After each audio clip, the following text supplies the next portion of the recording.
어디 급 떨어지게 공사판에서 구르던 휠체어를 타고 와서 우리 집안 망신을 시켜! 너희 집 수준하고는!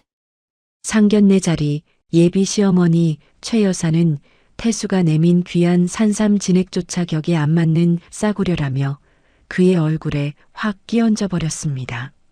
짙은 진액이 뺨을 타고 흘렀고 태수는 묵묵히 깨진 유리 조각을 맨손으로 주었습니다. 하지만 최 여사는 꿈에도 몰랐습니다. 이 초라한 태수가 사실 자신들의 목줄을 쥔 수천억대 건물주라는 것을요. 다음 날 오만한 최 여사의 회사는 단 하루 만에 처참히 박살납니다. 그 통쾌한 사이다 반격이 궁금하시다면 지금 바로 구독과 좋아요를 눌러주세요. 도심 한복판 초고층 빌딩 꼭대기에 자리 잡은 스카이라운지에 육중한 융단문이 느릿하게 열렸습니다. 그 안쪽 테이블 아래로 다리를 꼬고 앉아있던 최 여사의 미간이 신경질적으로 확 구겨졌습니다.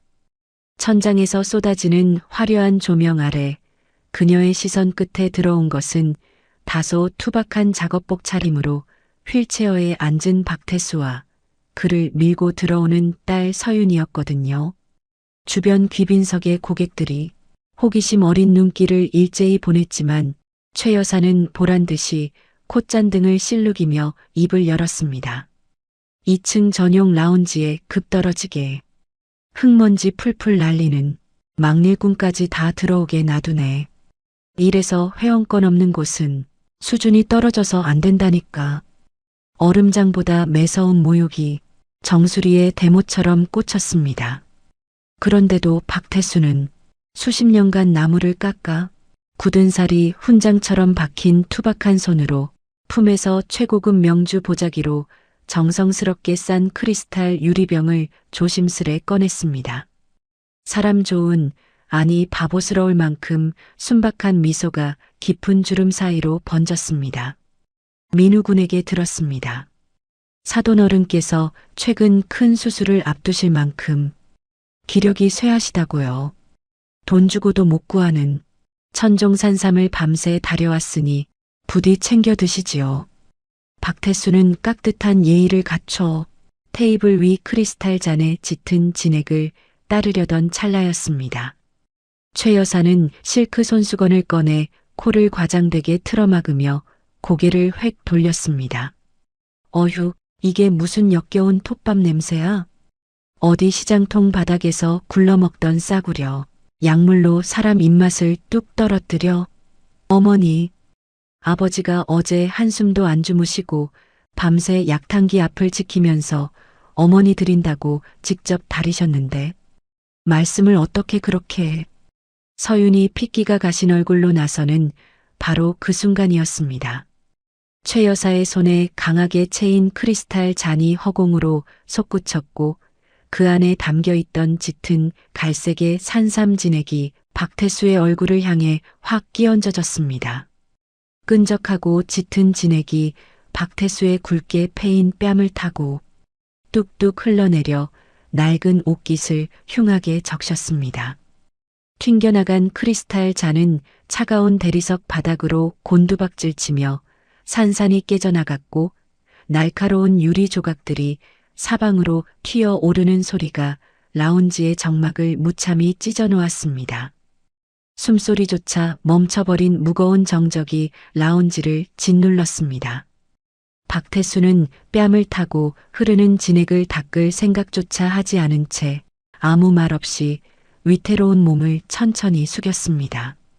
휠체어에 묶인 상반신을 간신히 기울여 덜덜 떨리는 맨손으로 날카로운 유리 파편들을 하나씩 주워 담기 시작했습니다. 투박한 손끝이 날에 찢기며 상처가 벌어졌고 피와 진액이 뒤섞인 자국이 대리석 위를 점점이 물들여 갔습니다. 서윤이 비명을 지르며 울음을 터뜨렸습니다. 아빠, 세상에 이게 무슨... 서윤이 휠체어를 밀어 어떻게든 아버지를 감싸려 하자 박태수는 진액이 흐르는 눈을 간신히 떠서 상처난 손등으로 딸의 손목을 지그시 눌러내렸습니다. 아버지, 제발.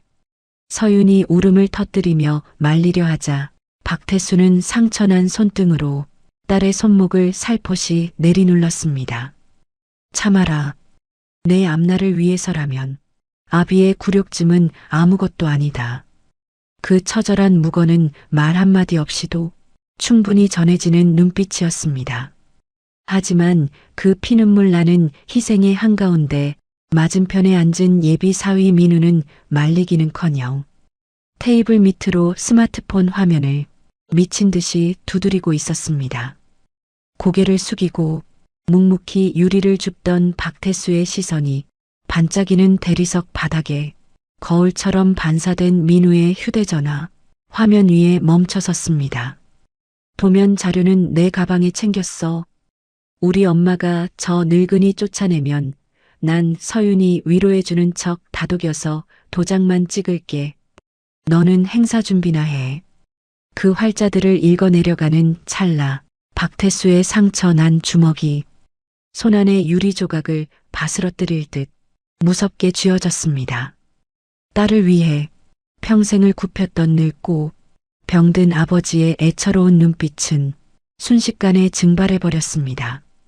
그 자리에 남은 것은 먹잇감의 돈줄을 끊기 직전 자비라고는 한 방울도 남지 않은 절대자의 번뜩이는 각성뿐이었습니다.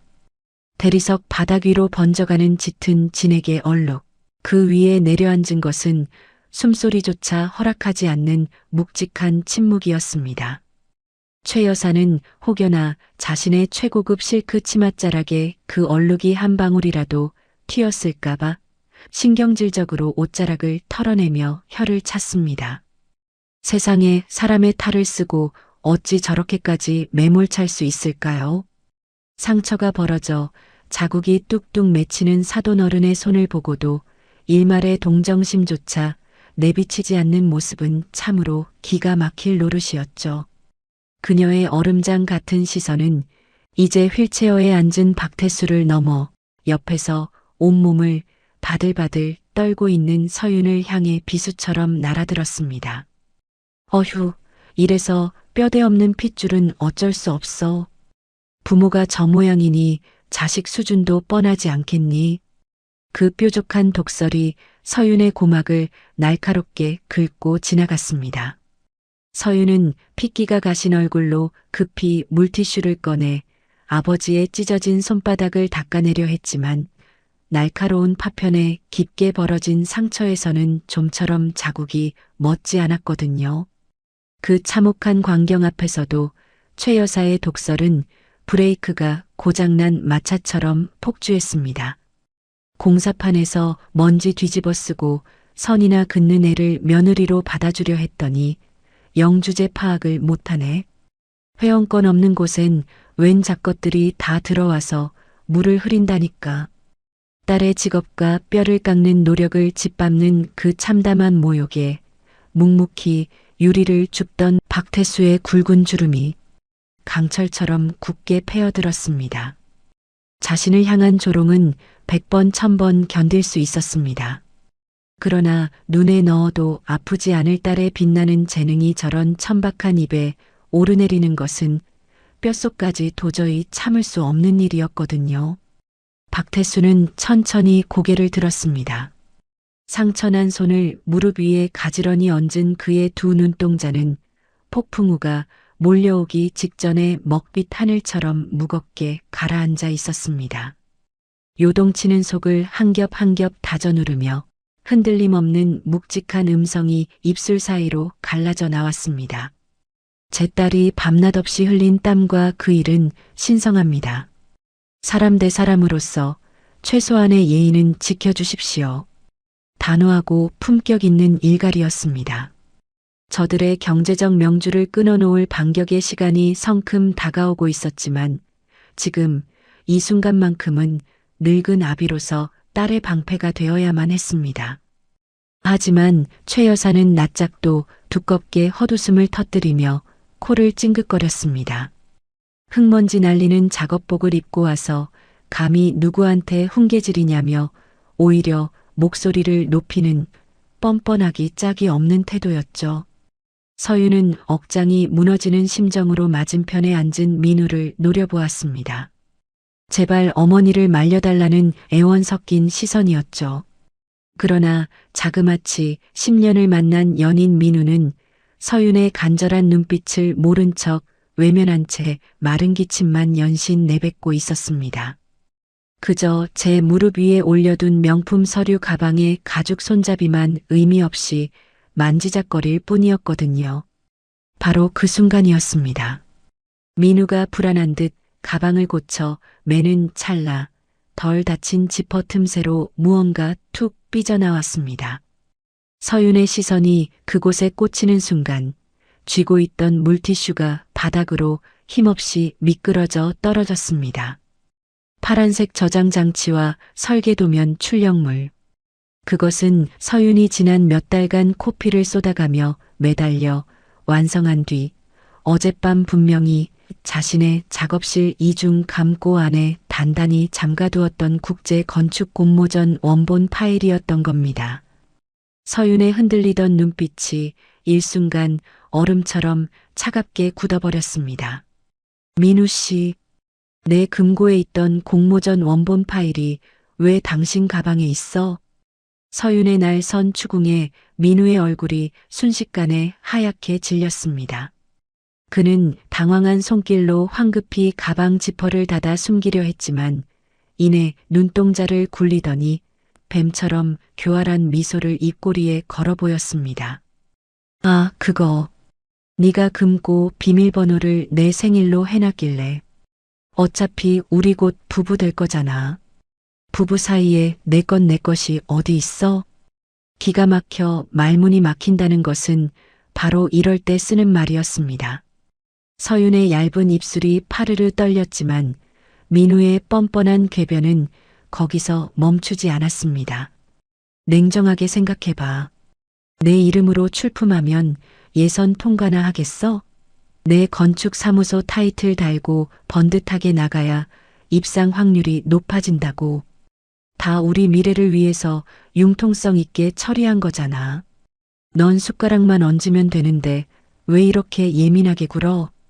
적반하장도 유분수지, 도둑질을 해놓고 오히려 자신을 배려했다며 말도 안 되는 논리를 늘어놓는 모습은 최소한의 양심마저 저버린 파렴치한 짓이었습니다. 속에서 천불이 끓어오른 서윤이 주먹을 꽉 쥐고 반박하려던 찰나였습니다. 곁에 앉아있던 최 여사가 찻잔을 테이블에 거칠게 내려놓으며 매서운 눈으로 서윤을 쏘아보았습니다. 예, 넌 어디서 그따위 눈빛을 뜨고 함부로 내 아들을 도둑 취급이니? 우리 민우가 내 그 조잡한 그림 쪼가리 좀 다듬어 주겠다는데 영광으로 알고 엎드려 절을 해도 모자랄 판국에 며느리 될 사람의 피와 땀을 갈취한 아들을 꾸짖기는커녕 오히려 날개를 달아주는 그 추악한 모정에 서윤은 터져 나오려는 비명을 가까스로 삼켜야 했습니다. 어머님, 이건 제 모든 걸 바친 제 작품이에요. 그걸 상의 한마디 없이 훔쳐가는 게 어떡해. 입 다물어. 바닥에서 구르던 막일꾼 딸내미를 번듯한 대표 사모님 소리 듣게 해주려 했더니 어디서 감히 내 아들을 닥달해? 당장 그 입 다물고 주는 대로 받아먹어. 그게 내 주제에 맞는 분수니까. 최 여사의 모욕은 서윤의 마지막 남은 자존심마저 갈기갈기 찢어놓았습니다. 바로 그때 서윤의 머릿속에 흩어져 있던 의문의 파편들이 하나씩 소름 돋게 정확한 그림으로 맞춰지기 시작했습니다. 자신의 비밀번호를 악용해 몰래 도면을 빼돌린 야비한 기만. 조금 전 테이블 밑에서 수상하게 휴대전화를 두드리던 민우의 비열한 손놀림. 그리고 자신의 어머니가 폐악을 부려도 철저하게 방관하며 흘려보내던 그 계산적인 눈빛까지. 이 모든 것은 단순한 파온 종용이나 시월드의 텃세가 아니라 자신의 피와 땀을 통째로 집어삼키기 위해 철저하게 기획된 천륜을 저버린 사기극이었음을 서윤은 뼈저리게 깨달은 겁니다. 박태수는 휠체어에 앉은 채 충격에 몸을 가누지 못하는 딸의 얇은 어깨를 지켜보며 다시 한번 상처난 주먹을 강하게 틀어쥐었습니다. 유리 파편이 손바닥을 파고들어 살같이 찢어졌지만 가슴이 찢어지는 고통에 비하면 그따위 상처는 아무것도 아니었거든요. 저 탐욕의 눈먼 자들의 오만한 성을 밑바닥부터 완벽하게 박살낼 심판의 시간이 이제 분초를 다투며 맹렬하게 다가오고 있었습니다. 대리석 바닥 위로 번져간 짙은 진액 얼룩. 그 위로 내려앉은 것은 폭풍의 눈에 들어온 듯 기묘하리만치 고요한 공백이었습니다. 방금 전까지만 해도 배신감에 잔뜩 경직되어 있던 서윤의 얇은 어깨가 거짓말처럼 잦아들었거든요. 혼란과 슬픔이 뒤엉켜 소용돌이치던 그녀의 눈동자에서는 어느새 물기가 바짝 말라버렸습니다. 그 자리를 채운 것은 등 뒤로 오싹한 한기가 타고 올라오는 극도로 맑고 이성적인 냉정함이었습니다. 평생을 믿었던 연인과 그 가족이 인간의 탈을 쓴 피도 눈물도 없는 것들이라는 사실을 뼈저리게 확인한 순간 미련이라는 알량한 감정조차 한낱 사치에 불과하다는 것을 완벽하게 깨달은 겁니다. 서윤은 흔들림 없는 시선으로 맞은편의 두 사람을 똑바로 응시했습니다. 분노로 악을 쓰거나 언성을 높이지도 않았습니다. 그저 뼛속까지 시려오는 차분하고 또렷한 목소리가 스카이라운지의 무거운 공기를 한 줄기 칼바람처럼 갈랐을 뿐이죠. 마지막으로 기회 드리겠습니다. 그 단호한 한마디에 헛기침을 하던 민우의 어깨가 흠칫 굳어버렸습니다. 서윤은 조금의 망설임도 일말의 여운도 허락하지 않고 곧바로 쐐기를 박았습니다. 지금 당장 저희 아버지께 정중히 사과하시고 민우 씨 가방 속 내도면 이 테이블 위에 올려놔. 그럼 오늘 일은 덮고 가겠습니다. 그것은 서윤이 베풀 수 있는 마지막 자비이자 되돌릴 수 없는 나락으로 떨어지기 전에 던지는 최후의 밧줄이었습니다. 하지만 탐욕의 눈먼 자들에게 그 고결한 뜻이 닿을 리가 만무했죠. 최 여사는 기가 찬다는 듯 탁자에 놓인 최고급 탄산수 잔을 느긋하게 입에 가져다 대더니 한 모금 마시고는 비웃음을 가득 담아 코웃음을 쳤습니다. 예, 네가 지금 상황 파악이 안 되니? 내가 미쳤어? 저런 흙먼지 날리는 노인네한테 고개를 숙이게. 거지적선하는 것도 아니고 어디서 건방지게 명령질이야.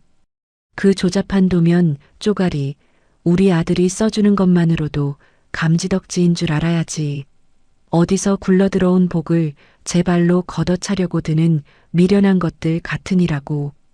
정말이지 하늘이 노할 오만방자함이 아닐 수 없었습니다. 남의 피와 땀을 갈취해 놓고도 도리어 큰 소리를 치는 뻔뻔한 작태라니 보는 이에 혀를 내두르게 만들 노릇이었죠. 상황이 걷잡을 수 없이 엇나가자 그제야 사태의 심각성을 인지한 민우가 당황한 얼굴로 자리에서 벌떡 일어났습니다.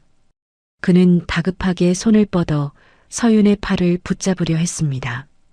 서윤아, 제발 일 크게 만들지 마.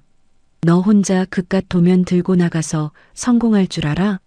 내 건축사무소 배경 없고 우리 집안 인맥 없으면 넌 평생 공사판 바닥에서 선이나 그어야 해. 융통성 있게 넘어가면 번듯한 사모님 소리 듣고 살 텐데 왜 이렇게 꽉 막혔어? 어떻게든 이 판을 모면해 보려는 비열하고 알량한 본성이 만천하에 드러나는 순간이었습니다. 사랑이라는 가면 뒤에 교활하게 숨겨두었던 그 찌질하고 계산적인 밑바닥을 확인한 서윤은 깊게 숨을 들이마셨다가 아주 천천히 내뱉었습니다. 그녀는 자신의 팔에 닿으려는 민우의 손을 더러운 오물이라도 피하듯 매몰차게 쳐냈습니다. 그 매서운 거절에 민우가 멍청한 표정으로 굳어버린 찰나 서윤의 손이 자신의 왼손 약지를 향해 천천히 올라갔습니다. 지난 1년간 그녀의 손가락을 옥죄고 있던 다이아몬드 약혼 반지. 영원한 사랑의 징표라 믿었던 그 가증스러운 금속 고리를 미련 없이 단숨에 뽑아냈습니다. 그리고는 테이블 위를 향해 거침없이 던져버렸습니다. 무거운 백금 반지가 허공을 가르고 떨어져 산삼진액이 얼룩진 냅킨 위를 차갑게 굴러갔습니다. 영혼을 맹세했던 약속이 더러운 탐욕의 얼룩 위에 나뒹구는 완벽한 단절의 순간이었죠. 남의 피땀 훔치는 걸 당연하게 여기는 천박한 집안에 제 소중한 인생 안 넘깁니다. 파혼입니다. 단 한 치의 떨림도 단 한 가닥의 미련도 섞이지 않은 완벽한 판결이었습니다. 공사판 운운하며 자신들을 짓밟던 최 여사의 붉은 입술이 경련하듯 파르르 떨렸고 민우는 무거운 것에 정수리를 강타당한 사람처럼 숨조차 제대로 쉬지 못했습니다. 주변 테이블에 앉아있던 귀빈 고객들의 수군거리는 소리가 라운지 전체로 잔물결처럼 번져나갔지만 두 모자는 변명 한마디 내뱉지 못한 채 얼어붙어 있을 뿐이었습니다. 서윤은 저 천박한 모자에게 반박할 단일초의 틈조차 주지 않았습니다. 그녀는 곧바로 몸을 돌려 묵묵히 모든 것을 지켜보고 있던 아버지 박태수의 휠체어 손잡이를 단단히 움켜쥐었습니다. 군데군데 녹이 슬고 가죽이 해졌지만 세상에서 가장 따뜻하고 존경스러운 아버지의 자리였습니다. 박태수는 상처난 손을 조용히 무릎 아래로 감추며 자신을 지켜낸 딸의 든든한 호의를 받았습니다. 낡은 휠체어 바퀴가 대리석 바닥을 구르는 묵직하고 단단한 소리가 그 어떤 명품 구두 발소리보다도 당당하고 웅장하게 스카이라운지를 울려 퍼뜨렸습니다. 속물들의 화려한 식당에 덩그러니 남겨진 최 여사와 민우의 초라하고 우스꽝스러운 몰골과는 완벽하게 대비되는 압도적인 퇴장이었던 겁니다. 스카이라운지의 무거운 융단 문을 나서며 박태수의 굳은 살 박인 손가락이 휠체어 팔걸이를 천천히 쥐어잡았습니다. 저 탐욕의 눈먼 자들의 경제적 명주를 밑바닥부터 완벽하게 잿더미로 만들어버릴 심판의 시간까지 남은 것은 이제 겨우 13시간 남짓이었습니다. 스카이라운지의 화려한 조명을 등지고 내려온 지하주차장. 콘크리트 벽면을 타고 도는 뼛속까지 파고드는 냉기가 노출된 배관 사이로 맴돌고 있었습니다. 엘리베이터의 무거운 철문이 닫히고 완벽하게 단절된 공간에 들어서자 그제야 지독한 긴장감이 탁 풀려버린 서윤의 무릎이 미세하게 떨려오기 시작했습니다. 눈앞에 천륜을 저버린 자들을 상대하느라 온몸에 바짝 힘을 주고 버텼지만 자그마치 10년의 세월이 한순간에 시궁창에 처박힌 충격은 이루 말할 수 없을 참담한 노릇이었죠. 금방이라도 다리가 푹 꺾여 차가운 시멘트 바닥으로 주저앉을 것만 같았습니다. 그때 거칠고 투박한 온기가 서윤의 얇은 어깨 위로 묵직하게 내려앉았습니다. 휠체어에 앉은 박태수는 아무 말 없이 자신이 입고 있던 낡고 두꺼운 작업복 외투를 벗어 딸에게 덮어준 겁니다. 오랜 세월 나무를 다듬으며 섬유 깊숙이 밴 은은한 톱밥 냄새와 마른 땀 냄새가 뒤섞인 그 투박한 외투는 세상 그 어떤 명품 코트보다도 거대하고 따뜻한 위로였거든요. 어깨 솔기가 닳아 실밥이 드러나고 주머니 모서리에는 연필 자국까지 묻어있는 낡디 낡은 외투. 하지만 거기엔 수십 년간 현장을 지킨 아버지의 체온과 세월이 고스란히 배어 있었습니다. 박태수는 날카로운 유리 파편에 찢겨 상처가 엉겨붙은 거친 손으로 덜덜 떨리는 딸의 손등을 말없이 감싸주었습니다. 비록 몸은 휠체어에 묶여 있을지언정 아비가 곁에 있으니 이제 안심하라는 바위처럼 든든하고 묵직한 체온이었습니다. 그 거칠지만 끝없이 따뜻한 감촉에 서윤의 붉어진 눈가에서 기어이 뜨거운 눈물 한 방울이 툭 떨어져 내렸습니다. 서윤이 아버지의 온기에 기대어 억눌렀던 숨을 토해내려던 바로 그 순간이었습니다. 적막한 지하 주차장의 무거운 공기를 날카롭게 찢고 맞은편 전용 주차 구역에서 너무나도 익숙한 남자의 가벼운 웃음소리가 콘크리트 천장에 부딪히며 울려 퍼졌습니다. 하하, 10년 묵은 체증이 다 내려가네. 서윤의 어깨가 벼락이라도 맞은 듯 뻣뻣하게 굳었습니다. 핏기가 가신 얼굴로 콘크리트 기둥 뒤에 몸을 숨기고 소리가 나는 쪽을 바라본 순간 쥐고 있던 외투 자락이 구겨질 정도로 손에 강한 힘이 들어갔습니다. 방금 전까지만 해도 스카이라운지에서 꿀먹은 벙어리처럼 얼어있던 민우가 화려한 명품 코트를 입은 낯선 여자 유리의 허리를 능글맞게 감싸 안고 있었거든요. 불과 30분 전까지 서윤의 연인이었던 자의 손이 다른 여자의 허리춤에 징그럽도록 자연스럽게 감겨 있는 광경이었습니다. 더욱 기가 막힌 것은 민우의 손에 들려있던 파란색 저장 장치가 유리의 명품 핸드백 속으로 고스란히 넘어가는 장면이었습니다. 자기야, 진짜 수고했어. 그 눈치 없고 주제 파악 못하는 것이 이 귀한 걸 순순히 내놓지? 유리가 붉게 칠한 입술을 비틀며 교태 섞인 목소리로 조롱을 쏟아냈습니다. 그러자 민우는 자랑이라도 하듯 어깨를 으쓱이며 낄낄거렸습니다. 내놓고 자시고 할 게 뭐 있어. 지 주제도 모르고 먼저 파혼해주겠다며 길길이 날뛰면서 알아서 나가떨어지더라니까.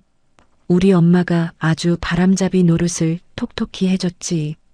나야 아쉬운 척 연기 좀 하다가 빠지면 그만이고. 어머, 웬일이니? 지 무덤을 지갑하네. 어차피 그 바닥에서 구르던 집구석, 우리 인맥 아니면 평생 공모전 본선 구경도 못 해보고 썩어갈 텐데. 내 이름 좀 얹어서 빛보게 해주는 걸 영광으로 알아야지. 어디서 파온 타령이람? 내 말이 딱 그 말이야. 자기야, 당장 내일 주최 측에 이도면 내 이름으로 넘겨.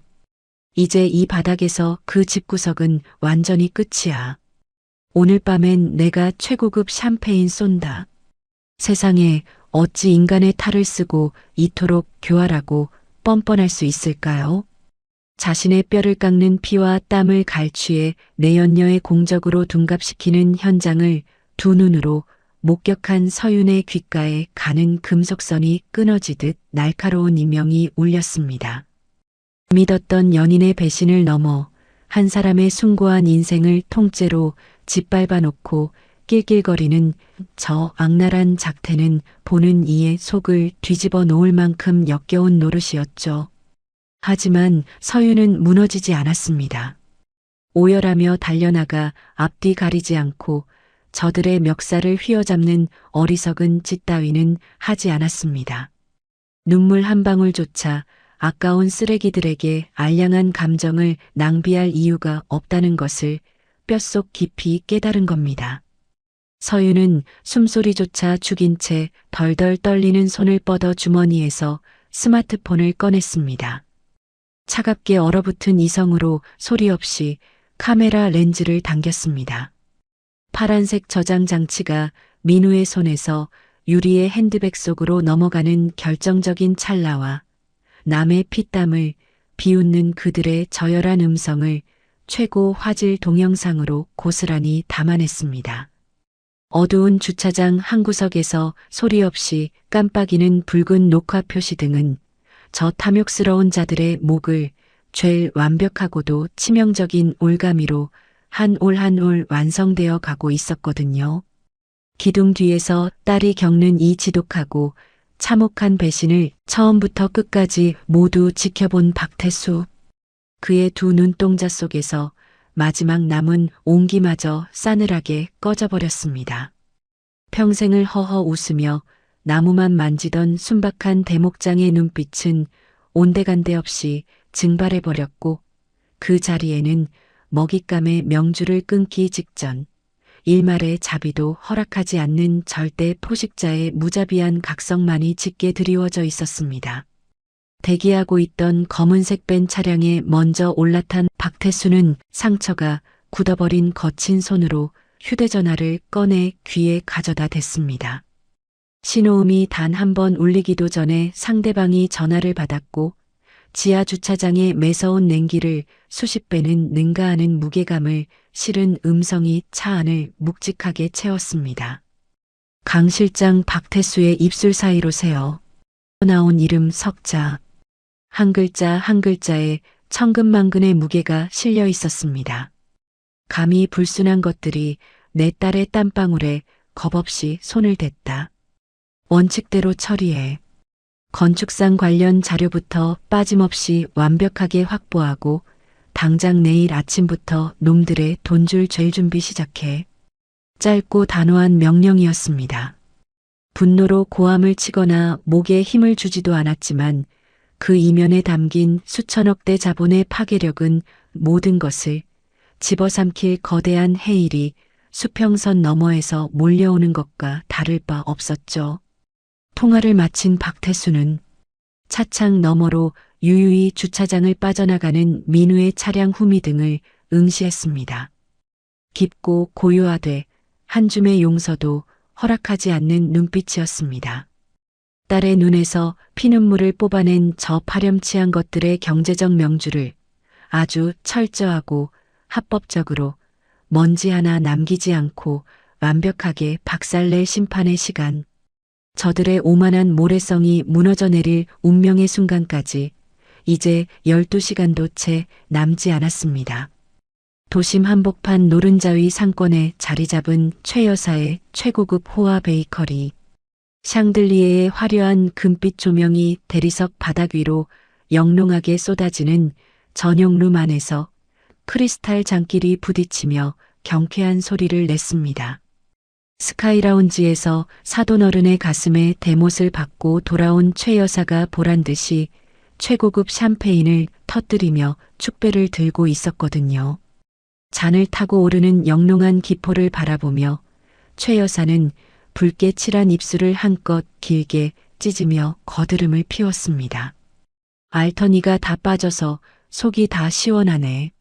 어디서 시장바닥 흙먼지 냄새 나는 거머리 같은 것들이 감히 우리 집안에 들러붙으려 들어 내 꼿꼿한 기운으로 아주 단번에 떼어내버렸지. 남의 귀한 딸의 가슴에 피멍을 들게 하고도 일말의 죄책감은커녕 무용담이라도 되는 양 떠벌리는 꼴은 뻔뻔하기 짝이 없는 노릇이었죠. 샴페인 거품이 잔 밖으로 넘쳐 흘러 하얀 테이블볼을 적시는 줄도 모르고 오로지 제 허세에 취해 기고만장하는 모습이라니요.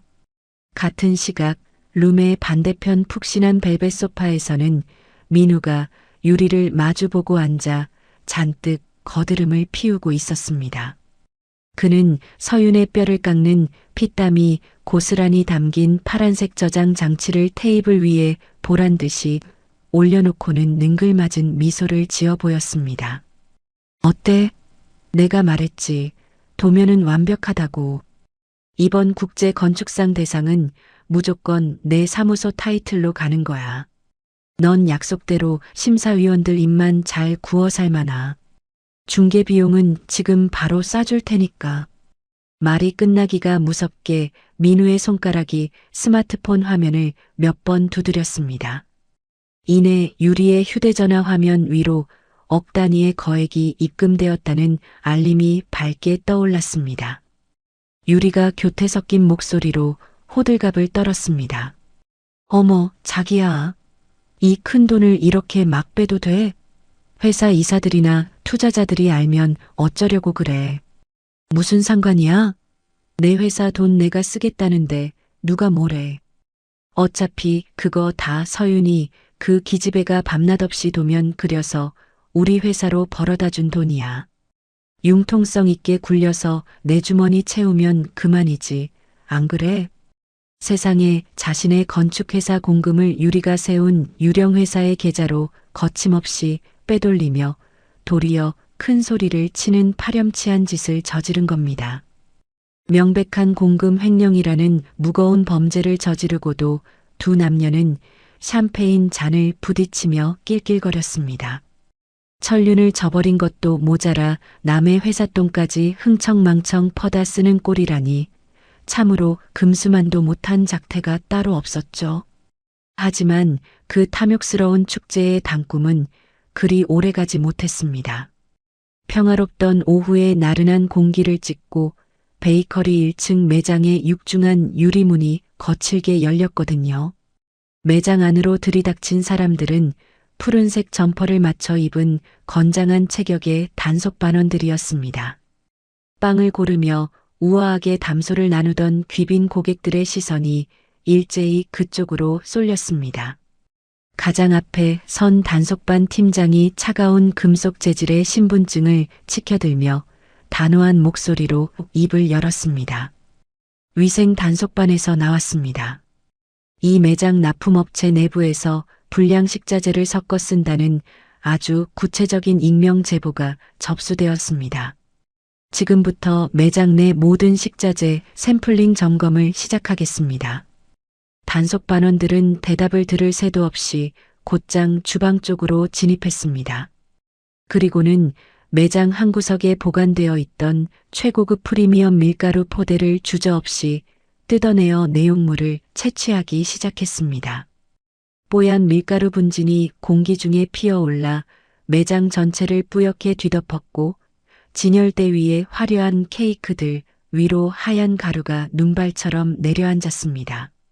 순식간에 매장 안은 아수라장으로 변해버렸거든요.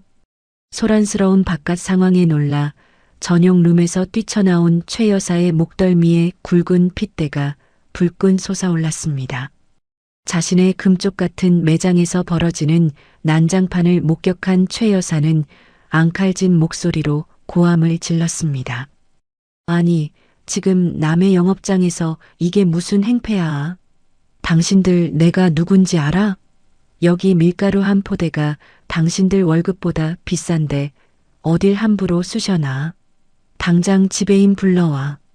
최 여사가 길길이 날뛰며 단속반의 앞을 가로막으려 했습니다.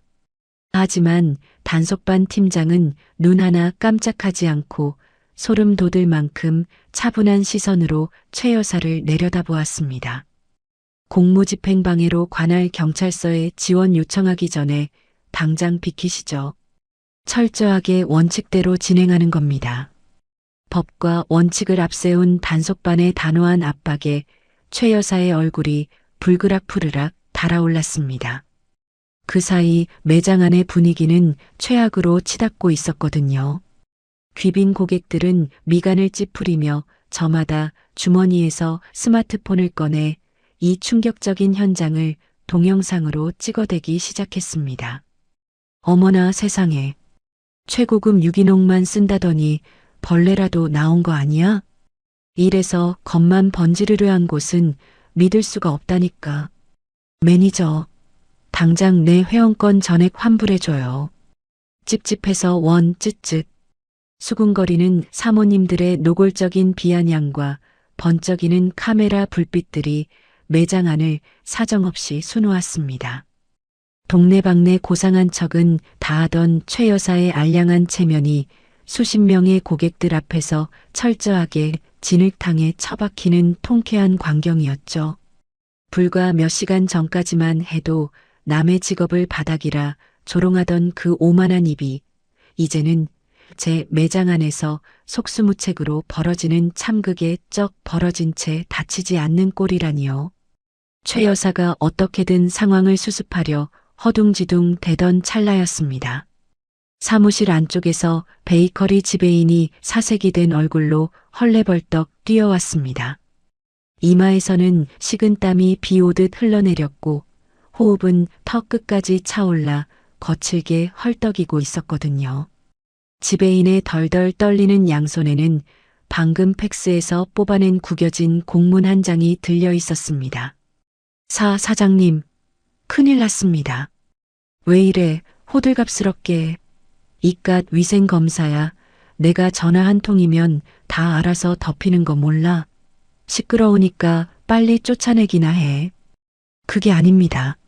방금 우리 매장에 프리미엄 밀가루를 독점 납품하는 유통본사에서 팩스가 왔는데 우리 가맹점에서 평판 훼손이 발생했다며 당장 오늘부터 모든 식자재 공급을 전면 파기하겠다는 통보랍니다. 지배인의 절망적인 외침에 매장 안의 공기가 순식간에 얼어붙었습니다. 프리미엄 유기농 식자재를 간판으로 내세워 장사하던 호아 베이커리의 재료 공급이 끊긴다는 것은 곧 영업 정지와 다를 바 없는 치명적인 경제적 숨통을 끊는 거나 다름없거든요. 하지만 최 여사는 지배인의 손에서 공문을 신경질적으로 낚아채더니 코웃음을 치며 종이를 무참히 구겨버렸습니다. 어휴, 등신같이. 본사 행정 처리 굼뜬 게 하루 이틀이야? 전산에 무슨 오류가 났겠지. 내가 이따 본부장한테 밥이나 한 끼 사주면 알아서 풀릴 텐데 꼴사납게 덜덜 떨지 마. 최 여사는 구겨진 공문 뭉치를 바닥에 휙 던져버리며 콧방귀를 꼈습니다. 방금 전 들이닥친 위생 점검과 식자재 공급 중단 통보가 단순한 우연이나 전산 오류라고 철석같이 믿고 있는 겁니다. 제 발등에 불이 떨어져 활활 타오르고 있는데도 연기 냄새조차 맡지 못하는 어리석고 교만한 우물 안개구리가 아닐 수 없었죠. 그녀는 아직 꿈에도 모르고 있었습니다. 이 모든 일련의 사건들이 낡은 휠체어에 앉아있던 노인 박태수가 당긴 거대한 반격의 방아쇠에서 시작된 아주 작은 파편에 불과하다는 사실을 말입니다. 저 오만한 빵집의 셔터가 영원히 닫히고 횡령과 사기로 점철된 민우의 자금줄이 먼지 하나 남지 않고 완벽하게 타들어갈 심판의 아침까지는 이제 겨우 9시간 남짓밖에 남지 않았습니다. 철저한 응징의 물이 서서히 차올라 탐욕스러운 자들의 발목을 싸늘하게 적시기 시작한 겁니다. 박태수가 예고한 심판의 아침이 맹렬하게 목을 조여오고 있었습니다. 탐욕으로 쌓아올린 저들의 오만한 모래성이 무너져 내리는 데는 그리 오랜 시간이 필요하지 않았거든요.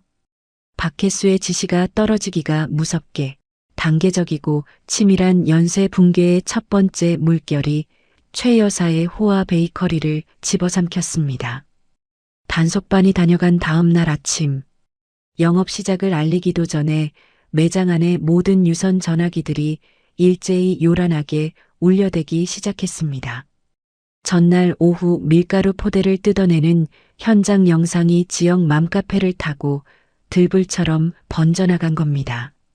수화기를 든 아르바이트생들의 얼굴이 하얗게 질려갔습니다.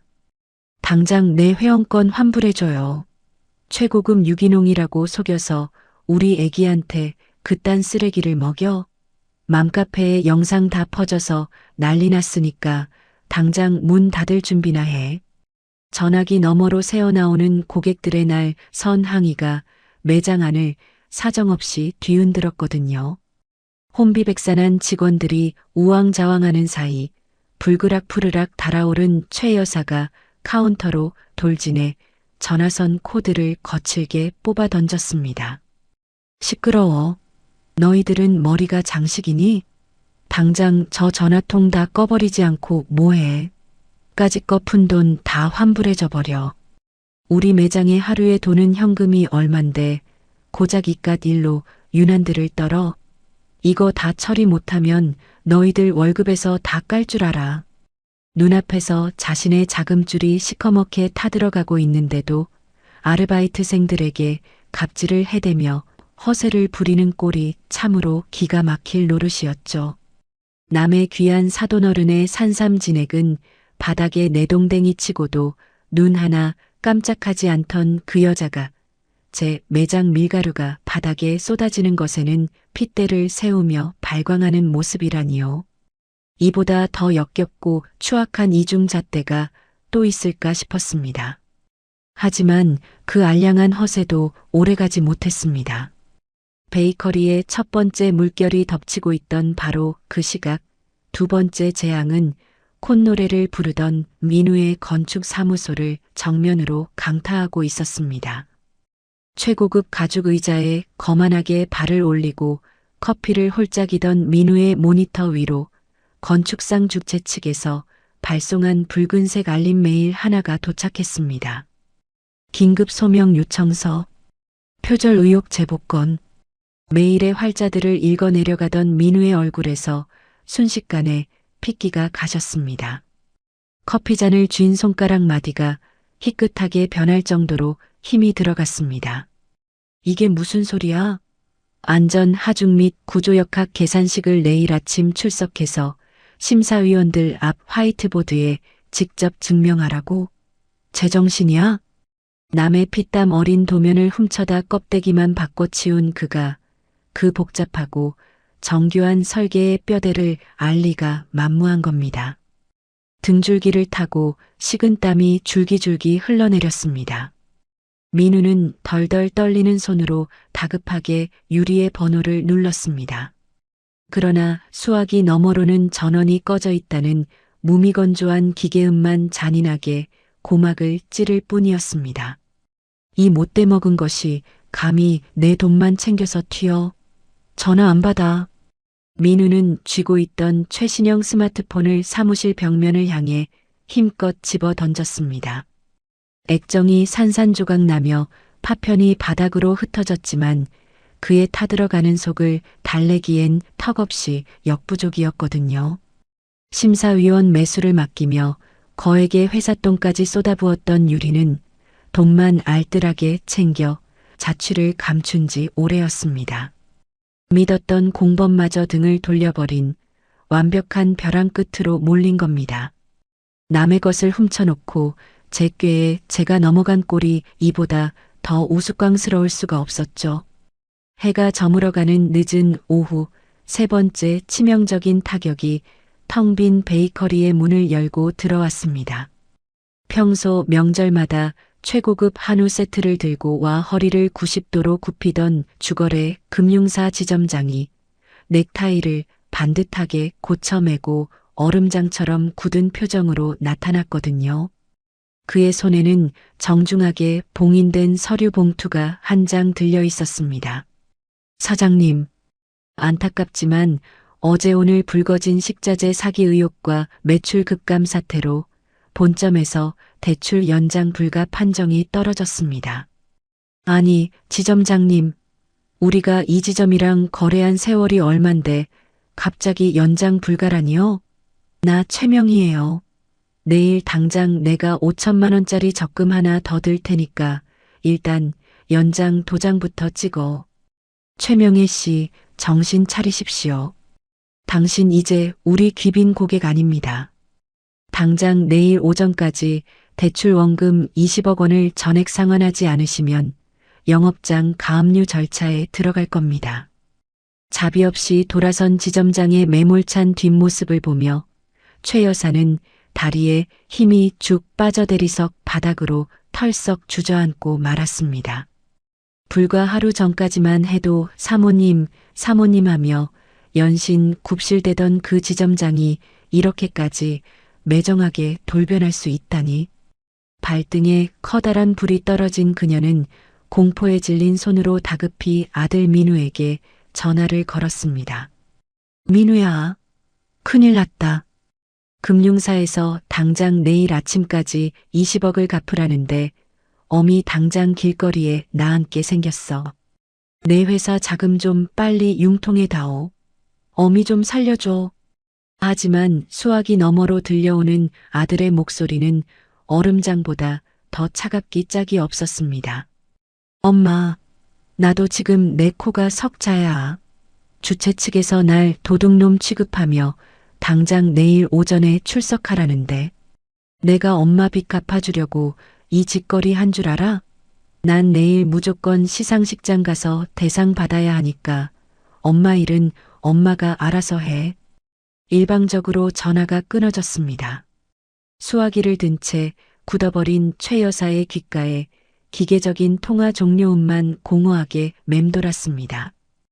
평생을 오냐오냐 감싸고 돌았던 아들의 끔찍한 폐륜이 만천하에 확인되는 순간이었죠.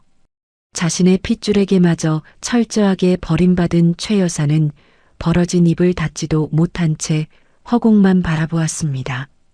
남의 귀한 딸의 가슴에 대못을 박더니 제 자식에게 똑같은 대못을 되돌려 맞는 완벽한 콩가루 집안의 최후가 따로 없는 노릇이었죠.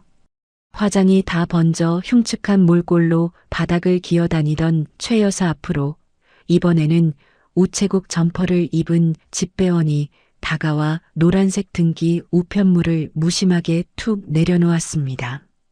덜덜 떨리는 손으로 거칠게 봉투를 뜯어낸 그녀의 시선이 차가운 종이 위 검은 활자들에 멈춰 섰습니다.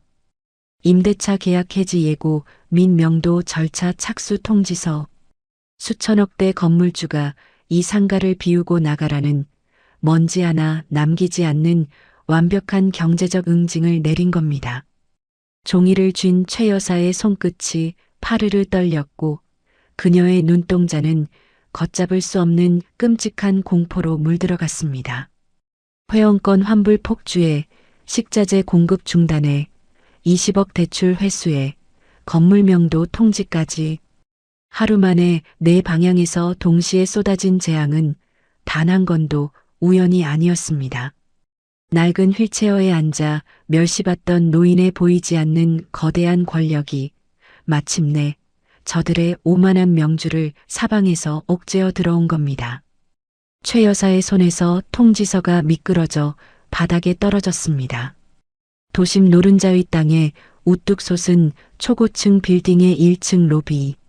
그 웅장하고 화려한 대리석 공간 한 구석의 후미진 대기석에는 불과 며칠 전까지만 해도 하늘 높은 줄 모르고 고개를 빳빳하게 쳐들고 다니던 최 여사가 처참한 몰골로 웅크리고 앉아 있었습니다. 최고급 명품 실크 블라우스는 심하게 구겨진 지 오래고 사모님 소리를 들으며 공들여 빗어 넘겼던 머리카락은 기름기에 엉켜 이마와 뺨에 흉하게 달라붙어 있었습니다. 아들에게 철저하게 버림받고 당장 내일 아침이면 길거리에 나앉게 생긴 그녀는 벌써 사흘째 건물주 회장과의 면담을 구걸하며 이 로비에서 악착같이 버티고 있었거든요. 사흘 전에는 그래도 허리를 세우고 앉아 있었지만 이제는 등이 구부정하게 굽은 채 벤치 모서리에 몸을 기대고 간신히 의식을 붙들고 있는 꼴이었습니다. 그녀의 덜덜 떨리는 손에는 다 식어 빠진 싸구려 캔커피 하나가 초라하게 들려 있었습니다. 속이 바짝바짝 타들어가는 초조함을 견디지 못한 최 여사가 자리에서 벌떡 일어나 굳은 표정으로 서 있는 보안 요원에게 다가가 신경질적으로 고함을 질렀습니다. 아니, 내가 이 건물 귀빈 세입자라니까요. 매달 꼬박꼬박 갖다 바친 월세가 얼만데 도대체 언제까지 사람을 이렇게 바보 취급하며 기다리게 할 작정이야? 게다가 내 입맛 뻔히 알면서 어디서 이딴 싸구려 설탕물 같은 커피를 던져줘? 우리 아들이 오늘 국제건축상 대상을 받는 사람이야. 내가 누군 줄 알고 이따위 대접을 해. 제 경제적 명줄이 시커멓게 타들어가며 바닥을 치고 있는 줄도 모르고 끝까지 알량한 자존심을 세우려 발악하는 꼴이 참으로 기가 막힐 노릇이었죠. 속이 텅 비어버린 자신의 현실을 감추기 위해 더 악독하게 패악질을 부리는 겁니다. 보안 요원이 입을 굳게 다문 채 동정심은커녕 눈길 한 번 주지 않고 정면만 응시하자 화가 머리끝까지 치민 최 여사는 씩씩거리며 로비 안을 이리저리 노려보았습니다. 그때 최 여사의 핏발선 시선이 로비 정중앙에 자리 잡은 거대한 전시물로 향했습니다. 그것은 성인 남성 대여섯 명이 두 팔을 벌려 안아도 모자랄 만큼 거대하고 웅장한 수백 년 된 목조 대들보였습니다. 짙고 깊은 소나무 향기가 로비의 높은 천장까지 묵직하게 채우고 있는 가운데 그 대들보 앞에는 웬 낯익은 인형 하나가 자리하고 있었습니다. 낡고 해진 작업복을 입고 휠체어에 앉은 늙은 사내. 바로 며칠 전 자신이 스카이라운지 바닥에 무참히 내동댕이 치고 바닥에서 구르는 망일꾼이라며 조롱했던 사돈어른 박태수였거든요. 박태수는 특수 오일이 듬뿍 묻은 부드러운 천을 쥐고 유리에 베어 흉터가 남은 그 투박한 손으로 수백 년 된 나무의 결을 정성스럽게 닦아내고 있었습니다. 나무결을 따라 천이 오가는 동작 하나하나가 아이를 다루듯 조심스럽고 경건했습니다. 수십 년간 나무만 만져온 대목장의 손끝에서 전해지는 체온이 대들보의 깊은 옹이 속까지 천천히 서며달고 있었거든요. 이 뜻밖의 재회에 최 여사는 두 눈을 둥그렇게 뜨더니 이내 기가 찬다는 듯 비웃음을 터뜨리며 굽이 높은 구두를 신경질적으로 올리며 성큼성큼 다가갔습니다. 자신이 당한 불행과 억울함을 저 만만한 노인에게 쏟아내어 화풀이할 얄팍한 심산이었던 겁니다. 어머나 세상에, 파혼당하고 쫓겨나더니 이젠 이 빌딩 바닥 청소 알바라도 뛰시나 봐. 하여튼 그 바닥에서 구르던 징그러운 생명력 하나는 알아줘야 해. 어떻게 이런 데까지 기어들어와서 궁상을 떨고 있을까? 정말이지 최소한의 예의조차 내다버린 잔인한 독설이었습니다. 그녀의 뾰족한 목소리가 멈추지 않고 이어졌습니다. 왜요? 우리 아들이 오늘 번듯하게 대상 받는다고 하니까 속이 뒤틀려서 미치겠어? 너희 딸내미가 내 꼴 보라고 시켰어? 파혼 위자료라도 푼돈 몇 푼 뜯어내려고 내 주변에서 알짱거리는 거냐고.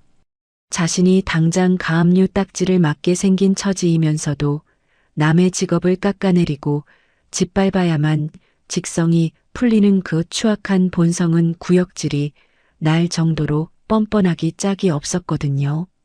제 발밑에 이미 불이 붙어 연기가 자욱한데 정작 옆 사람의 옷에 먼지가 묻었다며 손가락질을 해대는 꼴이라니요. 하지만 박태수는 그 악랄하고 천박한 조롱 앞에서도 미동조차 하지 않았습니다. 어설프게 고개를 돌려 눈을 마주치지도 억울함을 토로하지도 않았습니다.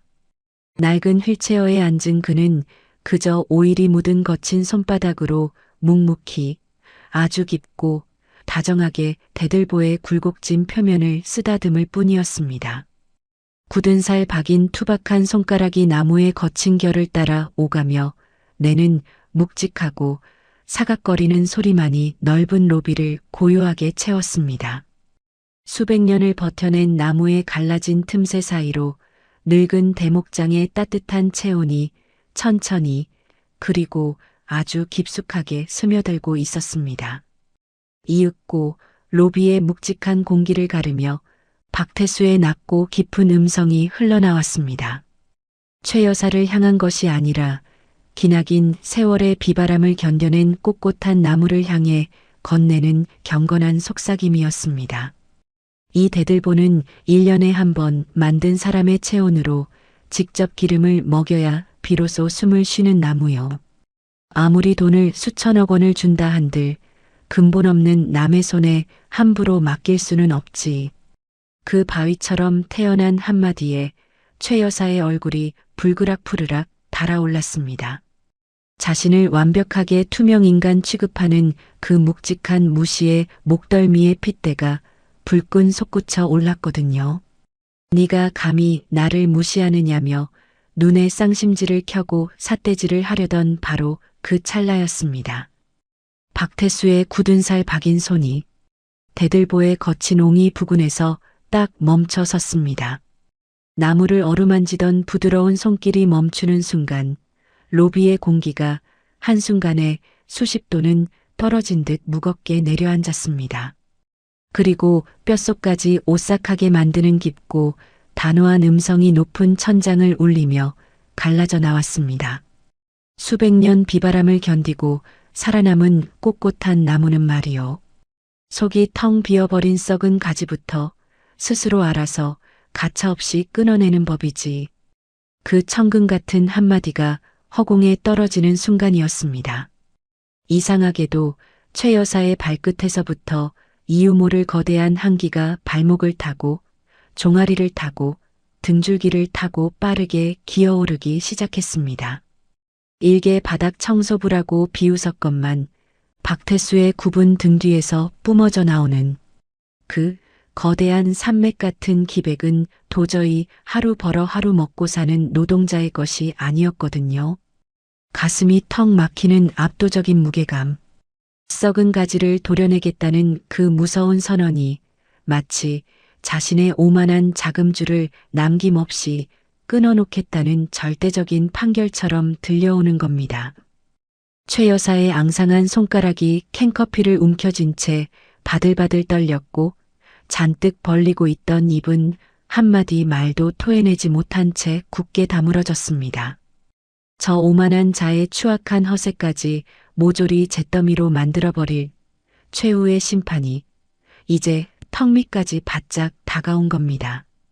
로비의 묵직한 공기를 가르고 굳게 닫혀있던 전용 엘리베이터의 육중한 황동문이 대리석 바닥을 울리며 양옆으로 갈라졌습니다. 이내 숨막히는 침묵을 깨뜨리고 수십 켤레의 최고급 가죽 구두가 일제히 대리석 위를 밟아내는 묵직한 발소리가 로비 전체로 쩌렁쩌렁 울려 퍼지기 시작했거든요. 짙은 남색 정장을 빈틈없이 차려입은 강 실장이 맨 앞에 섰고 그 뒤로 두툼한 결제 서류를 가슴에 품은 수십 명의 임원진이 거대한 파도처럼 대열을 이루어 걸어 나왔습니다. 수천억 대 자본을 굴리는 이 빌딩의 수뇌부가 총출동한 위압적인 광경은 보는 이의 호흡을 저절로 턱 막히게 할 정도로 압도적이었습니다. 후미진 대기석 벤치에 초라하게 웅크려 있던 최 여사는 그 화려한 행렬을 보고 흠칫 놀라더니 이내 엉거주춤 자리에서 일어났습니다. 제 것이라곤 몸뚱이밖에 남지 않은 주제에 저 높고 귀하신 임원진들이 귀빈 세입자인 자신을 직접 응대하러 내려온 줄로 착각하고 얼굴에 화색이 돌기 시작한 겁니다. 그녀는 곁에 서 있던 보안 요원을 향해 득에양양하게 삿대질을 해대며 코웃음을 쳤습니다. 꺼봐. 내가 이 건물에서 내는 월세가 얼만데 본사 임원들이 이렇게 직접 마중을 나오잖아. 당신 이따가 내 자리 찾으면 당장 모가지 날아갈 줄 알아. 제 발밑이 시커멓게 타들어가고 있는 줄도 모르고 김칫국을 사발로 들이켜는 저 오만한 꼴이 우스꽝스럽기 짝이 없었죠. 최 여사는 얼른 구겨진 실크 블라우스에 매무새를 가다듬고 번진 화장을 손등으로 문질러 닦아내며 가장 우아한 미소를 장착한 채 임원진의 무리를 향해 성큼성큼 다가갔습니다. 하지만 정자세를 취한 임원진의 무리는 환하게 웃으며 인사를 건네려는 최 여사를 완벽하게 투명 인간 취급하며 싸늘하게 스치듯 지나쳐버렸습니다. 그들이 일으킨 차가운 바람만이 최 여사의 헝클어진 머리카락을 흐트려 놓았을 뿐이거든요. 완벽하게 무시당한 채 허공에 손을 뻗고 멈춰버린 그녀의 붉은 입술이 경련하듯 파르르 떨렸습니다. 그리고 일사불란하게 뚜벅거리던 묵직한 구두 발소리들이 일제히 멈춰 선 곳. 다름 아닌 로비 한가운데 놓인 낡은 대들보 앞이었습니다. 바로 흙먼지 묻은 작업복 차림으로 낡은 휠체어에 앉아있던 자신이 며칠 전 스카이라운지 바닥에 무참히 내동댕이 치고 방금 전까지도 바닥 청소부라며 조롱했던 사돈어른 박태수의 앞이었던 겁니다. 강 실장을 필두로 수십 명의 임원진이 오차 하나 없이 일제히 허리를 90도로 깊숙이 굽혔습니다. 정수리가 무릎에 닿을 듯한 깍듯하고 완벽한 예의였습니다. 회장님, 지시하신 모든 명도, 소속 및 가압류 집행 서류 완벽하게 준비 마쳤습니다. 강 실장의 묵직한 보고가 로비의 높은 천장을 쩌렁쩌렁 울렸습니다. 회장님, 단 세 글자. 하지만 그 세 글자가 뒤에서 듣고 있던 최 여사의 세상을 송두리째 뒤집어 놓아버렸습니다. 그녀의 두 눈동자가 걷잡을 수 없이 요동치기 시작했고 다리에 힘이 쫙 빠진 앙상한 손가락 사이에서 꼭 쥐고 있던 캔커피가 바닥을 향해 힘없이 곤두박질 쳤습니다. 터진 캔에서 왈칵 쏟아져 나온 끈적하고 미지근한 커피물이 그녀의 값비싼 명품 구두와 새하얀 대리석 바닥을 흉하게 적셨지만 최 여사는 피할 생각조차 하지 못하고 석상처럼 굳어버렸거든요. 자신의 금쪽 같은 딸의 재능을 짓밟고 귀한 산삼 진액을 바닥에 끼얹어 모욕했던 그 볼품없는 늙은 마닐꾼이 자신이 사흘 밤낮을 벌벌 기며 매달려도 머리카락 한 올 볼 수 없었던 수천억 대 빌딩의 진짜 주인이었다니. 그녀의 머릿속이 하얗게 표백되며 극심한 현기증이 쓰나미처럼 밀려왔습니다. 박 회장이 낡은 휠체어 바퀴를 천천히 돌려 그녀를 정면으로 마주했습니다. 오일이 묻은 손에서 천을 내려놓고 말없이 고개를 한번 끄덕이자 곁에 선강 실장이 들고 있던 명도 소송 및 가압류 결제 서류 뭉치를 로비의 유리 테이블 위로 가차없이 내려놓았습니다. 두툼한 종이 뭉치가 유리 표면에 부딪히며 내는 묵직한 충격음이 텅 빈 로비 구석구석을 메아리쳤고 그 소리는 최 여사의 심장을 갈기갈기 찢어놓는 심판의 종소리나 다를 바 없었습니다. 마침내 무릎이 완전히 꺾여버린 최 여사가 대리석 바닥으로 허물어지듯 털썩 주저앉고 말았습니다. 방금 전까지만 해도 오만하게 핏대를 세우며 갑질을 해대던 그 붉은 입술이 이제는 공포에 질려 꼴사납게 달달 떨리고 있었죠. 그녀는 엎드린 채로 양손을 싹싹 비비며 엉금엉금 기어오기 시작했습니다. 회장님? 사돈어른. 제가 몰랐어요. 정말 회장님이신 줄 꿈에도 몰라서 그랬습니다. 제발 한 번만 살려주십시오. 우리 민우랑 서윤이가 자그마치 10년을 만난 사이 아닙니까? 제가 잠시 노망이 나서 미쳤었나 봅니다. 제발 그 끈끈한 사돈의 정을 봐서라도 이러시면 안 됩니다. 탐욕에 눈이 멀어 남의 피땀을 도둑질하고 파혼을 종용할 때는 언제고 이제 와서 사돈의 정을 운운하며 목숨을 구걸하는 꼴이 비루하고 뻔뻔하기 짝이 없었습니다. 다급해진 그녀가 박 회장의 바짓단이라도 붙잡으려 더러워진 손을 뻗었거든요. 하지만 강 실장이 한치의 자비도 없이 차가운 구두발로 그 앞을 가로막으며 철저하게 차단해버렸습니다. 감히 그 불결하고 탐욕스러운 손을 어디다 대느냐는 단호한 압박이었죠. 강 실장의 묵직하고 냉정한 목소리가 그녀의 정수리에 꽂혔습니다. 함부로 다가오지 마십시오. 당신은 이제 이 건물 세입자도 사돈어른도 아닌 명도 소송의 피고인일 뿐입니다.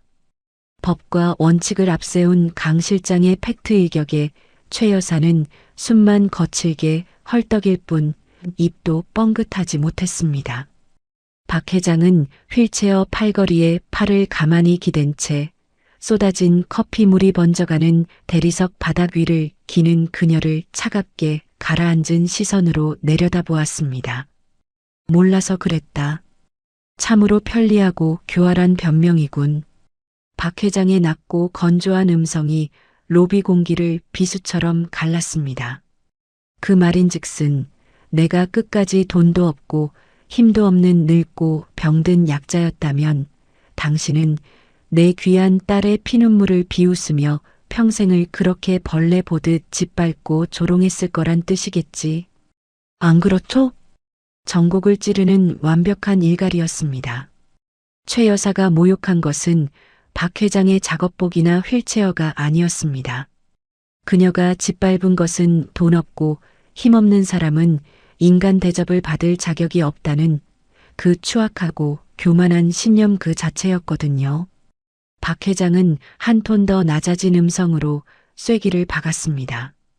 내 딸이 밤낮 없이 쏟아낸 땀방울과 억울하게 흘린 피눈물 값은 내깟 것들에 알량하고 구역질 나는 눈물 따위로 퉁칠 수 있는 게 아닙니다.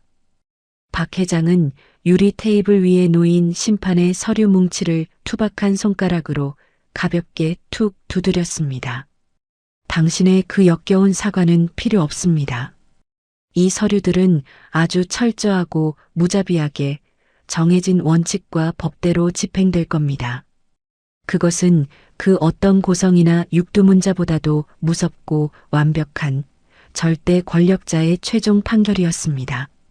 탐욕과 허세로 똘똘 뭉쳐있던 오만한 모래성이 밑바닥부터 처참하게 붕괴되는 완벽한 순간이었죠. 평생을 남을 무시하고 떵떵거리며 살아온 최 여사의 귓가에 자신의 화려했던 세상이 산산조각 나는 비참한 파열음만이 끝없이 메아리 쳤습니다. 마침내 박 회장이 예고했던 심판의 아침이 맹렬하게 밝아왔습니다. 수많은 취재진과 업계 권위자들이 빼곡하게 들어찬 국제건축상 시상식장의 화려한 단상 위 영예의 대상 수상자로 호명된 민우가 최고급 맞춤 정장 차림으로 눈부신 조명을 한 몸에 받으며 서 있었습니다. 심사위원들을 돈으로 완벽하게 구워 삶았다는 유리의 거짓말을 철석같이 믿고 어떻게든 입을 털어 위기를 넘겨보려 뻔뻔하게 무대에 선 것입니다. 그의 등 뒤로 펼쳐진 초대형 전광 스크린에는 남해 금고에서 비열하게 훔쳐온 서윤의 피땀 어린 설계 도면이 버젓이 그의 이름표를 달고 띄워져 있었습니다. 하지만 민우의 얼굴은 승리자의 여유로운 그것과는 거리가 한참 멀었습니다. 주최 측으로부터 기습적인 표절 소명 요청을 받았던 터라 단상을 짚은 그의 양손은 사시나무 떨리듯 바들바들 요동치고 있었거든요. 두꺼운 정장 재킷 안쪽으로는 쉴 새 없이 식은 땀이 비오듯 쏟아져 내렸습니다. 억지로 입꼬리를 끌어올려 웃는 척을 해보았지만 턱관절이 제멋대로 경련을 일으키며 입술만 파르르 떠는 꼴이 참으로 우스꽝스럽기 짝이 없었죠. 그때 장내의 조명이 서서히 어두워지며 핀 조명 하나가 무대 중앙을 묵직하게 비쳤습니다. 턱시도를 차려입은 사회자가 한껏 고무된 목소리로 마이크를 잡았습니다.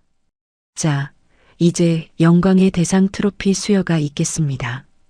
오늘 시상과 특별 심사평은 이번 건축상의 메인 후원자이시자 업계에 살아있는 전설이신 박 회장님께서 직접 해주시겠습니다. 여러분, 큰 박수 부탁드립니다. 우레와 같은 박수갈채가 장내를 뒤흔드는 가운데 무대 측면에 무거운 붉은 장막이 걷히며 익숙한 실루엣 하나가 천천히 모습을 드러냈습니다. 낡은 휠체어 바퀴가 무대 바닥을 구르는 묵직한 소리가 수백 명의 객석 끝까지 울려 퍼졌습니다. 그 위에 앉아있는 사람은 다름 아닌 자신이 스카이라운지 바닥에 엎드리게 만들고 바닥에서 구르는 망일꾼이라며 조롱했던 사돈어른 바로 박 회장이었거든요. 그 웅장하고 압도적인 기품에 민우의 눈이 찢어질 듯 벌어졌습니다. 얼굴의 핏기가 시체처럼 하얗게 빠져나간 그는 자신도 모르게 뒷걸음질을 치다 단상 모서리에 허리를 세게 부딪히고 말았습니다. 그 충격에도 고통을 느낄 여유조차 없었습니다. 온 신경이 천천히 다가오는 휠체어의 묵직한 바퀴 소리에 꽂혀 있었거든요. 박 회장이 천천히 휠체어를 몰아 민우의 곁으로 다가왔습니다. 마이크를 넘겨받은 그의 소름 돋을 만큼 차분하게 가라앉은 시선이 민우를 꿰뚫자 장내에는 바늘 하나 떨어져도 울릴 듯한 숨막히는 고요가 내려앉았습니다. 이토록 빛나는 트로피를 건네기 전에 심사위원장으로서 한 가지 반드시 짚고 넘어가야 할 것이 있습니다. 박 회장의 낮고 묵직한 음성이 마이크를 타고 장내 구석구석을 채웠습니다. 훌륭한 건축물은 보이지 않는 뼈대가 생명이지요. 설계자이신 민우 대표, 이 도면의 핵심인 중앙기둥의 하중 계산식과 역학 구조에 대해 저 수백 명의 관중 앞에서 직접 설명해 보시겠습니까? 기습적이고도 치명적인 일격이었습니다. 남의 뼈를 깎는 도면을 껍데기만 벗긴 도둑이 그 복잡하고 정교한 뼈대의 원리를 알 리가 만무한 노릇이었죠. 민우의 입술이 파르르 떨렸지만 붕어처럼 뻐끔거릴 뿐 단 한마디의 건축학적 소명도 내뱉지 못하고 눈동자만 사방으로 굴려댔습니다. 수백 명의 시선이 호기심에서 날카로운 의구심으로 변해가는 찰나 박 회장이 투박한 손가락을 가볍게 튕겨 신호를 보냈습니다. 순식간에 등 뒤에 거대한 스크린 속 도면이 특정 기둥의 접합부 치수 쪽으로 무섭게 확대되었습니다. 그리고 화면 한 구석에 교묘하게 숨겨져 있던 설계도면 원본 작성 기록이 적나라하게 드러났습니다. 최초 작성자 박서윤. 최종 수정 일시 공모전 마감 전일 새벽 2시. 거대한 화면에 뜬 선명한 이름 석자에 장내가 벌집을 쑤신 듯 발칵 뒤집혔습니다. 취재진의 카메라가 일제히 민우의 얼굴을 향해 고개를 돌렸고 객석 여기저기에서 탄식과 야유가 터져 나오기 시작했습니다. 화면에 보이는 저 기둥의 특이한 접합 치수와 결구 방식. 저것은 수십 년간 현장에서 나무를 깎고 다듬은 대목장들만이 아는 고유의 손버릇입니다. 박 회장은 잠시 말을 끊고 굳은 살이 훈장처럼 박인 자신의 투박한 손을 천천히 들어 올려 객석을 향해 보여주었습니다. 수십 년간 나무와 씨름한 세월이 고스란히 새겨진 거친 손맛이었습니다. 평생을 나무와 씨름한 제가 제 귀한 딸아이에게만 유일하게 물려준 숭고한 유산이란 말입니다. 도둑질의 명백한 물증과 반박할 수 없는 장인의 증언이 떨어지자 눈을 뜰 수 없을 만큼 강렬한 카메라 불빛들이 일제히 민우의 핏기 가신 얼굴을 향해 폭격처럼 터지기 시작했습니다. 궁지에 몰린 민우는 마이크를 부여잡고 미친 듯이 악을 쓰며 발악을 해댔습니다. 이건 모함입니다. 다 조작된 거라고요. 저 앙심품은 늙은이가 제 컴퓨터를 불법으로 해킹해서 제 설계도의 딸 이름을 덮어 씌운 겁니다. 당장 저 노인네 끌어내려요. 증거가 만천하에 드러났는데도 끝까지 뻔뻔하게 남 탓을 하며 패악질을 부리는 꼴이라니요. 객석에 앉아있던 업계 권위자들과 심사위원들이 자리에서 벌떡 일어나 매서운 야유를 퍼붓기 시작했습니다. 어디서 남의 뼈 깎는 피땀을 도둑질해 놓고 적반하장이야. 당장 저 파렴치한 도둑을 무대에서 끌어내려. 우리 업계의 수치다. 쏟아지는 멸시와 조롱 속에서 민우의 오만한 껍데기는 완벽하게 산산조각이 났습니다. 하지만 박 회장이 준비한 진정한 심판은 아직 끝난 것이 아니었습니다. 그가 다시 한번 묵직하게 손짓을 보내자 스크린의 화면이 흑백의 낡은 신문 기사 하나로 전환되었습니다. 15년 전 붕괴 사고 현장. 무너지는 대들보를 온몸으로 막아낸 목수, 끝내 하반신 마비 판정. 빛바랜 기사 속 사진에는 처참하게 무너져 내린 건물 잔해 밑에서 두 다리가 완전히 짓눌린 채 굵은 대들보를 어깨로 받치고 있는 젊은 박 회장의 모습이 담겨 있었습니다. 으스러진 콘크리트 더미 사이로 이를 악물고 대들보를 떠받치는 젊은 목수의 팔뚝에는 핏줄이 밧줄처럼 솟아 있었고 허리 아래는 이미 무너진 잔해에 완전히 파묻혀 있었거든요. 그리고 그 목수의 처절한 헌신 덕분에 좁은 틈새로 목숨을 건져 기어 나오는 한 젊은 여성의 얼굴에 붉은 동그라미가 쳐졌습니다. 그 여성의 얼굴을 확인한 민우의 두 다리가 완전히 꺾이며 무대 바닥으로 주저앉고 말았습니다. 찢어질 듯 비명을 지르고 싶었지만 목구멍이 꽉 막혀 신음조차 새어 나오지 않았거든요. 사진 속에서 눈물 콧물을 쏟으며 잔의 틈을 기어 나오는 여자는 바로 자신의 어머니 최 여사였던 겁니다. 자신을 살리느라 두 다리가 으스러진 은인이 무너진 잔해 속에서 피를 토하고 있는데도 제 목숨 하나 건지겠다고 뒤 한 번 돌아보지 않고 뺑소니치듯 도망쳐버렸던 그 매정하고 뻔뻔한 여자가 말입니다. 그러니 은인의 얼굴을 제대로 기억조차 할 리가 만무했던 겁니다. 자신들이 급이 떨어진다며 벌레 취급하고 조롱했던 그 낡은 휠체어가 사실은 15년 전 자신의 어머니를 살리기 위해 두 다리를 제물로 바친 거룩한 희생의 훈장이라니요. 그 우주적인 인과응보와 끔찍한 죄업의 무게가 거대한 해일처럼 밀려와 민우의 정신을 완벽하게 붕괴시켜버렸습니다. 은혜를 원수로 갚고 감히 건드려서는 안 될 절대적인 은인을 물어뜯은 그 파렴치한 패륜이 수백 명의 관중과 수십 대의 카메라 앞에 적나라하게 까발려지는 참으로 통쾌하고도 소름 돋는 순간이었습니다. 장례는 그야말로 아수라장이었습니다. 누군가는 분노에 찬 야유를 쏟아냈고 누군가는 박 회장의 희생에 뜨거운 눈물을 쏟았습니다. 카메라 불빛의 폭풍 속에서 무대 바닥에 납작 엎드려 짐승처럼 헐떡이는 민우를 내려다보며 박 회장이 마이크를 쥔 채 낮고 엄숙한 최후의 판결을 내렸습니다. 15년 전 한 생명을 구하고자 기꺼이 내 두 다리를 내어주었지만 박 회장의 음성이 한 박자 끊겼습니다. 짧은 침묵이었지만 그 침묵의 무게는 이 시상식장 천장이 내려앉을 만큼 거대했습니다.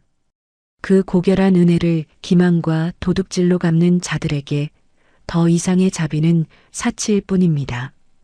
그것은 저들의 사회적 명줄과 경제적 자금줄을 모조리 끊어버리는 완벽한 공개 응징의 선언이었습니다.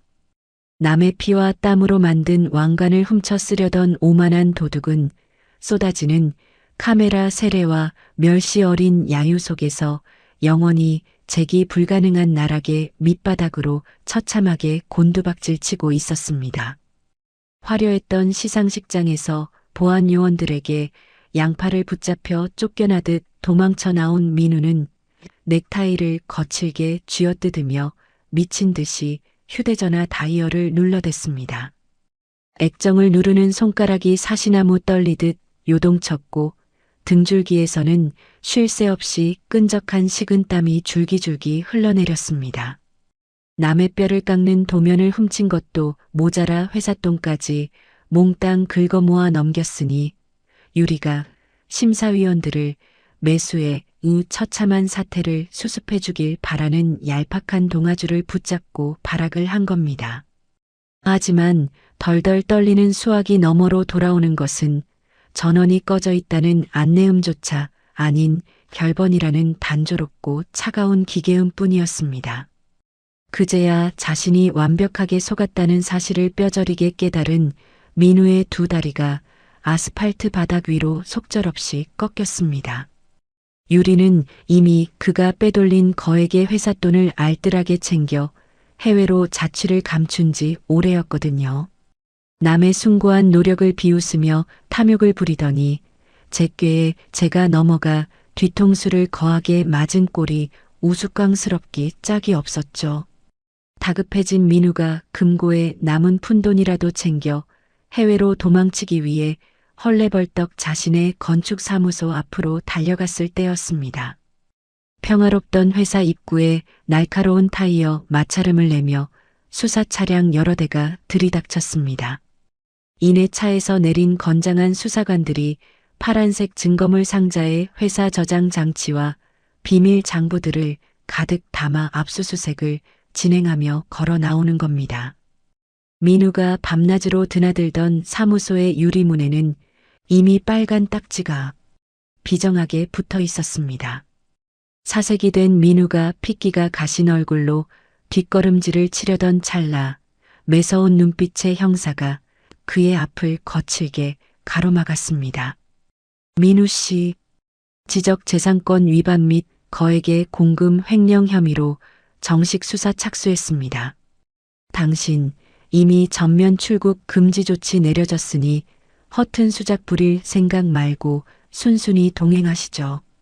차가운 금속 수갑이 그의 손목을 무자비하게 옥죄어오는 묵직한 촉감에 민우는 헛바람을 집어삼켰습니다.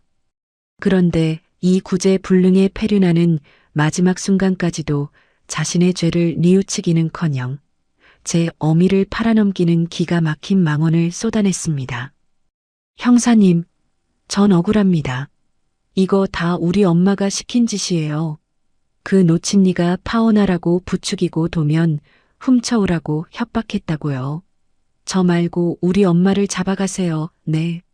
자신을 평생 금쪽같이 감싸고 돈 늙은 어미를 수사관 앞에서 팔아넘기며 몸부림치는 모습은 그야말로 인간이기를 스스로 포기한 발악이었습니다. 한때 대상 트로피를 쥐려 했던 그 탐욕스러운 두 손이 이제는 쇠고랑에 묶인 채 차가운 유치장 바닥을 기게 될 완벽한 몰락의 순간이었죠. 도심 한복판의 최고급 상가 앞, 요란한 중장비의 엔진 소리가 주변의 무거운 공기를 거칠게 집어삼키고 있었습니다. 거대한 철제 굴삭기의 집게발이 화려했던 베이커리의 금빛 간판을 무자비하게 뜯어내며 날카로운 마찰음을 토해냈습니다. 최고급 유기농 밀가루가 흩날리던 그 우아한 매장은 이제 뽀얀 시멘트 먼지를 뒤집어 쓴 채 흉측한 골조만 남기고 처참하게 뜯겨나가는 모습이었습니다. 불과 며칠 전까지만 해도 사모님들의 웃음소리로 가득했던 그 화려한 공간이 이제는 콘크리트 부스러기와 뒤틀린 철근만이 나뒹구는 폐허로 변해버렸습니다. 철저하고 자비 없는 강제명도 절차가 집행되는 철거 라인 밖.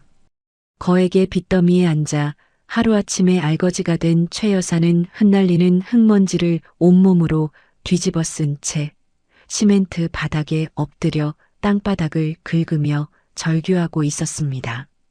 내 가게, 내 피 같은 돈, 내가 어떻게 일군 자리인데 다 부서지네. 다 망했어. 다 끝났다고. 쉰 목소리로 목이 터져라 악을 썼지만 그녀를 향해 동정 어린 눈길을 주는 이는 단 한 명도 없었습니다. 오히려 그녀가 길바닥을 구르다 무언가를 발견하곤 허공을 향해 미친 사람처럼 헛소리를 짓거리기 시작했거든요. 서윤아, 사돈어른, 내가 잘못했어. 내가 미쳤었어. 우리 민우랑 결혼만 해주면 내가 널 평생 최고급 며느리로 떠받들고 살게. 제발 저 철거 좀 멈춰다오. 응. 허공을 향해 손을 싹싹 비비며 구걸하는 꼴이 처량하기 그지없었습니다. 남의 귀한 딸에게 흙먼지가 묻었다며 멸시하고 붉은 산삼진액을 바닥에 내동댕이 치던 그 오만방자함이 고스란히 거대한 부메랑이 되어 그녀의 남은 인생을 영원한 나락으로 처박아 버린 노릇이었죠. 남의 눈에 피눈물 나게 하면 제 눈에는 피가 난다는 옛 어르신들 말씀 한치도 틀린 것이 없었습니다. 그 아수라장이 된 철거 현장의 건너편 도로, 숨막히는 시멘트 먼지조차 닿지 않는 고요하고 평온한 그곳에는 밑바닥까지 추락하는 속물들의 최후를 차분하게 응시하는 두 사람이 서 있었습니다. 소박한 옷차림으로 휠체어에 앉은 박 회장과 그 휠체어 손잡이를 든든하게 쥐고 있는 딸 서윤이었습니다. 서윤이 말없이 뻗은 따뜻한 손으로 아버지의 좁아진 어깨를 살포시 감싸 안았습니다. 그 다정한 온기에 박 회장이 천천히 고개를 돌려 세상을 다 가진 듯한 평온하고 깊은 눈빛으로 딸을 올려다보았습니다. 그리고 수십 년간 나무를 다듬느라 거칠고 굳은 살이 훈장처럼 박인 투박한 두 손으로 딸의 손을 아주 단단하고 묵직하게 겹쳐쥐었습니다. 오래 버티느라 고생 많았다. 내 귀한 딸아. 벌레 먹어 속이 텅 빈 썩은 나무는 이제 완벽하게 속가냈으니 지난 억울함은 다 털어버리거라.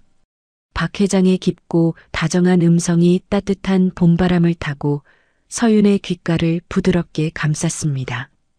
이제 우리 식구 두 다리 뻗고 마음 편히 쉴 수 있는 세상에서 가장 단단한 집을 다시 짓자꾸나. 서윤의 눈가에 맺혀있던 맑은 눈물방울이 뺨을 타고 주르륵 흘러내리며 그녀의 입가에 옅은 미소가 피어올랐습니다. 더 이상 남의 잣대에 얽매이거나 천박한 자본에 상처받지 않을 진정한 주체성과 노동의 존엄을 되찾은 완벽한 미소였거든요. 탐욕으로 썩어 문드러진 자들의 성의 등 뒤에서 먼지와 함께 잿더미로 무너져 내리는 것을 뒤로 한 채 서윤은 휠체어의 방향을 천천히 돌렸습니다.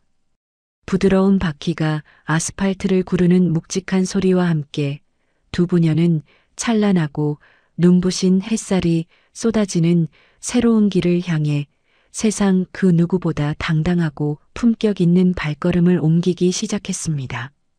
시청자 여러분, 오늘의 인생사연 지혜 어떻게 들으셨나요?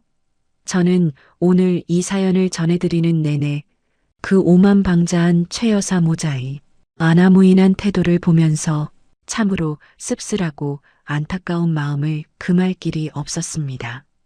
하지만 남의 눈에 피눈물 내면 제 눈에는 피가 나는 법이라는 옛 어르신들 말씀 하나도 틀린 게 없었습니다. 탐욕에 눈이 멀어 은혜를 원수로 갚고 남의 피땀을 도둑질하더니 결국 제 꾀에 제가 넘어가 길바닥에 나앉고 유치장 신세를 지게 된 꼴이 참으로 고소하고 통쾌하기 짝이 없는 노릇입니다. 반면에 우리 박 회장님, 비록 값비싼 명품 대신 소박하고 투박한 옷차림으로 휠체어를 타셨지만 그 수천억대 자본 앞에서도 흔들림 없는 꼿꼿한 기품, 정말이지 거대한 산맥처럼 든든하지 않으셨습니까? 거칠에만 번지르르한 빈 깡통들보다 평생 흙먼지 뒤집었으며 정직하게 흘린 땀방울이 100번 1000번 더 고귀하고 위대하다는 것을 뼈저리게 느끼게 된 사연이었습니다.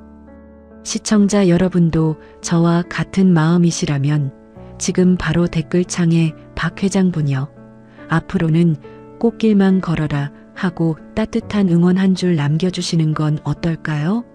우리 구독자님들의 매서운 호통과 따뜻한 응원이 모이면 저 인간의 탈을 쓴 자들도 감히 다시는 고개를 쳐들지 못할 겁니다.